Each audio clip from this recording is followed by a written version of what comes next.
ಸೋಮವಾರ ನಡೆಯಲಿರೋ Donald Trump ಪದಗ್ರಹಣ ಸಮಾರಂಭದಲ್ಲಿ ರಿಲಯನ್ಸ್ ಇಂಡಸ್ಟ್ರೀಸ್ ಅಧ್ಯಕ್ಷ ಮುಖೇಶ್ ಅಂಬಾನಿ ಮತ್ತು ರಿಲಯನ್ಸ್ ಫೌಂಡೇಶನ್ ಸಂಸ್ಥಾಪಕಿ ಮತ್ತು ಅಧ್ಯಕ್ಷೆ ನೀತಾ ಅಂಬಾನಿ ಭಾಗಿಯಾಗಲಿದ್ದಾರೆ ಅಂತ ಕಾರ್ಯಕ್ರಮದ ಯೋಜನೆಯಲ್ಲಿ ತೊಡಕೊಂಡಿರೋ ಅಧಿಕಾರಿಯೊಬ್ಬರು ತಿಳಿಸಿದ್ದಾರೆ. ಟ್ರಂಪ್ ಅವರ ಸಂಪುಟ ನಾಮನಿರ್ದೇಶಿತರು ಮತ್ತು ಚುನಾಯಿತ ಅಧಿಕಾರಿಗಳು ಸೇರಿದ ಹಾಗೆ ಇತರ ಗಮನಾರ್ಹ ಅತಿಥಿಗಳ ಜೊತೆ ವೇದಿಕೆಯಲ್ಲಿ ಒಟ್ಟಿಗೆ ಕೂತಿರೋ ಈ ದಂಪತಿಗಳು ಸಮಾರಂಭದಲ್ಲಿ ಪ್ರಮುಖ ಸ್ಥಾನವನ್ನ ಹೊಂದಿರ್ತಾರೆ. ಜನವರಿ 18ಕ್ಕೆ ಅಂಬಾನಿ ದಂಪತಿಗಳು ವಾಷಿಂಗ್ಟನ್ನ ಡಿಸಿಗೆ ಹೋಗಿದ್ದಾರೆ.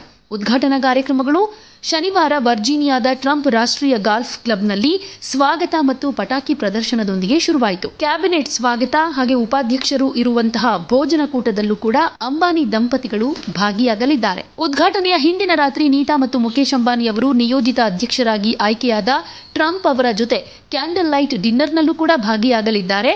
ಹಾಗೆ ಉಪಾಧ್ಯಕ್ಷರಾಗಿ ಆಯ್ಕೆಯಾದ ಜೆಡಿ ಮತ್ತು ಉಷಾ ವ್ಯಾನ್ಸ್ ಅವರ ಜೊತೆ ಆತ್ಮೀಯ ಮಾತುಕತೆಯನ್ನ ನಡೆಸಲಿದ್ದಾರೆ. ಟ್ರಂಪ್ ಪದಗ್ರಹಣ ಕಾರ್ಯಕ್ರಮದಲ್ಲಿ ಉನ್ನತ ಮಟ್ಟದ ಗಣ್ಯರು ಭಾಗಿಯಾಗಲಿದ್ದಾರೆ.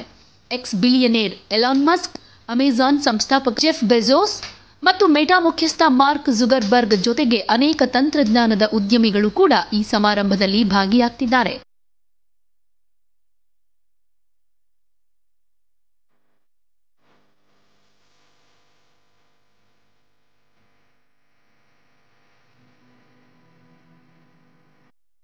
Most exciting inaugurations that we're just about to see here in Washington. President Trump is on his way back. We can't wait. He's the best president in my entire life. The world needs a leader like Donald Trump, and thank God for Donald Trump and our next president of the United States. God bless you, Donald Trump. We love you.